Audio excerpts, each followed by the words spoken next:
Death at Rottingdean, Chapter 17. A weapon is an enemy, even to its owner. Turkish proverb. It was past 2 in the afternoon when Charles and the chief constable crossed the Steine and made their way up North Street, then through the south gate of the Royal Pavilion estate and along a wide gravel walkway that bisected the western lawns.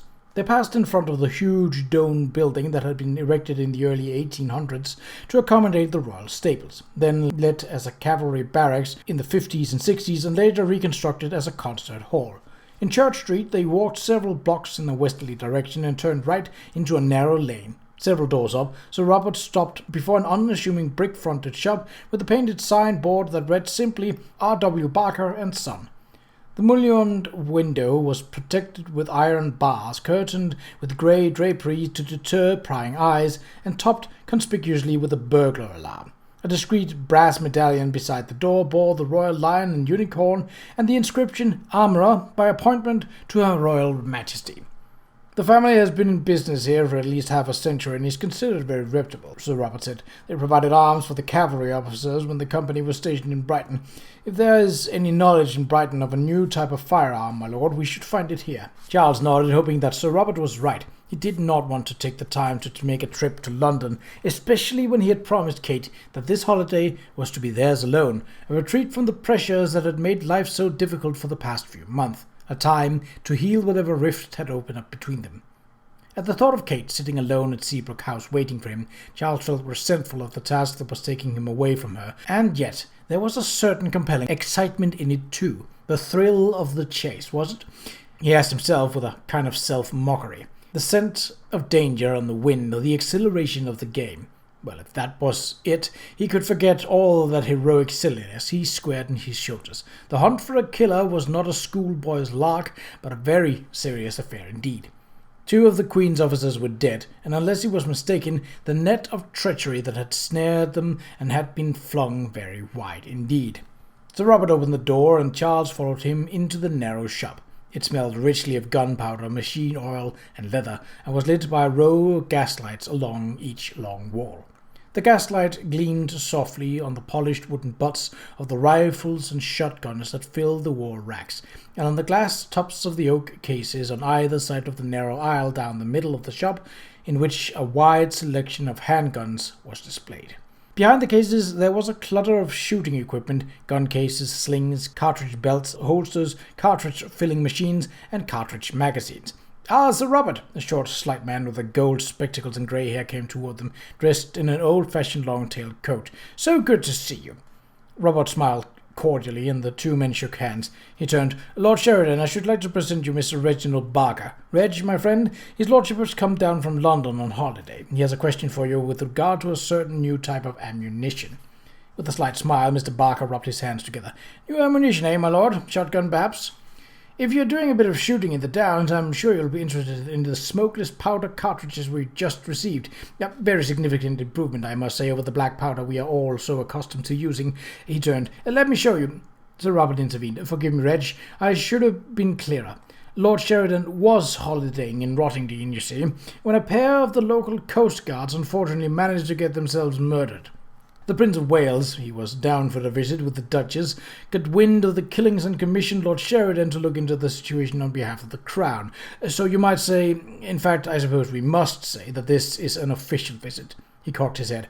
"If you'll save me some of these smokeless cartridges, though, I'd be more than pleased to give them a try next time I'm out shooting." "To be sure," Mr. Barker murmured. "How can I help you, my lord?" "We believe it is pistol ammunition we are concerned with, Mr. Barker," Charles said. "An unusual cartridge that was recovered at the scene of one of the murders Sir Robert mentioned, and what we assume to be the corresponding bullet was removed from the body of the victim." "Removed, that is, by your friend Dr. Barriston," Sir Robert put in, "who sends you his regards." "Ah, yes, a fine man, Dr. Barriston, up on the latest medical advances." Behind his spectacles, Mr. Barker's eyes gleamed with interest. "An unusual cartridge, you say? You have the specimen with you?" "He does," Chief Constable said, "although what can be learned from a spent cartridge, I'm sure I can't say." Charles took the 2 cloth bags from his pocket and shook out the cartridge and the bullet onto a nearby counter. "The diameter is right about 30 1/100 of an inch, he said. 30 caliber, I assume, he pointed. But look here, sir, at this oddly pronounced shoulder. You're confident that this is pistol ammunition? Mr. Barker asked. I've never seen a shouldered pistol cartridge. He picked the cartridge up and turned it in his fingers, studying it carefully. Most remarkable, he muttered. Most remarkable. Yes, this casing seems too small for a rifle, although it does have characteristics which call to mind certain modern military rifles. He turned up the base of the cartridge and inspected the number pressed into the edge. 403. Perhaps the caliber in the metric system? Charles shook his head. I think not, sir. 30/100th of an inch is just over 7 millimeters. Of course, quite so. Mr. Barker tapped his forefinger against his teeth. Well then, 403 is undoubtedly the manufacturer's designation. If that's the case, it should shorten our search. You don't immediately recognize it? Charles asked, disappointed. I'm afraid not. Mr. Barker studied the cartridge again more carefully this time. I must say this is a most peculiar one, my lord. As you have noticed, the ridge at the base is equal to the diameter of the casing. This is not typical of most pistol cartridges, where the protruding rim limits the round from sliding into the cylinder or barrel and catches on the extraction mechanism so that the spent cartridge is ejected. His voice had become excited. But this cartridge is rimless, with only a groove for extraction. Charles caught his enthusiasm. Indeed, no doubt the shoulder of the casing performs the positioning function. It is also a clever method of increasing the powder charge, which can be used with a bullet of a given diameter without increasing the length of the cartridge. Mr. Barker nodded. Indeed, it is a technique used with rifle ammunition, as is the full copper jacketing of the bullet. One more remarkable point, Charles said. This casing was found approximately 7 feet from the point where I believe the weapon was fired, as if it had been thrown there by the weapon. Are you aware of any pistol that operates in this fashion? The other man paused for a moment, thinking.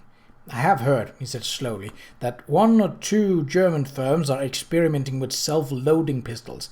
As I understand the concept, and this is only what I've been told, mind you, I have not seen it for myself. A strip of cartridges is loaded into the pistol's magazine. When the bullet is fired, the recoil forces the pistol bolt backward, and the extractor drags the empty casing with it. When the casing clears the chamber, it is ejected. Ah, Charles said. Indeed, the bolt is then propelled forward by a spring, which in turn forces a new round into the chamber, while another mechanism holds the hammer back until the trigger is squeezed again. If the concept could be made to work, the weapon could fire with each squeeze of the trigger until the magazine was emptied, without the operator having to manipulate the hammer or rotate the cylinder. Sir Robert's eyes opened wide. And that would be revolutionary, he exclaimed. It would increase both accuracy and fire rate to a phenomenal degree. Is it possible? More than possible, Charles said gravely. It is quite feasible and a very sound design. He looked at Mr. Barker. If such a self-loading weapon had been developed, where in this country might one obtain it? It would be the sort of weapon a military officer would covet, Mr. Barker replied. It would make an ideal personal sidearm. I know of several firms in London that specialize in outfitting of army officers. Shall I make inquiries? If you would be so kind, sir, Charles replied, and replaced the bullet and the cartridge and the bags back into his pocket. Given the weapon so unique, its identification and discovery might very well reveal its owner. Out in the street, Sir Robert turned apologetically to Charles. I'm afraid this was something of a wild goose chase, Sheridan. I'm sorry Barker couldn't do more to help us pin down the weapon. Oh, don't apologize, Charles replied. These things take a great deal of time. It is only in Conan Doyle's fanciful stories that the great detective can announce that the game is afoot on page 1 and cry checkmate on page 6 or 7, with Dr. Watson applauding from the wings. He chuckled wryly. 1 or 2 happy observations, a few spectacular deductive twists, and he snapped his fingers. Voila, the solution is as if by magic. Sir Robert gave a bitter laugh. Well, if you ask me, such stories only make my work more difficult. People who read them get the idea that every crime has a solution, if only the police were clever enough to see it. But the police don't have some sly author setting up a trail of clues for us to sniff out. We have to do the sniffing ourselves. He shook himself. But enough of that. What is your next step? As much as can be done has been done here, Charles said. I have several calls to make in Rottingdean and the surrounding area. I'd best get to it. Do you want me to be with you or one of my men? I stand ready to provide whatever manpower you need. Were you satisfied that we've covered the crime scene thoroughly? Very thoroughly, thank you. Although I may make another visit there this evening. For the moment, what has to be done in Rottingdean is best done by someone unconnected with the police, I think. You'd better contact the Home Office and let them know what we are up to. We don't want officials of the Coast Guard hot-footing it down there to begin their own investigation.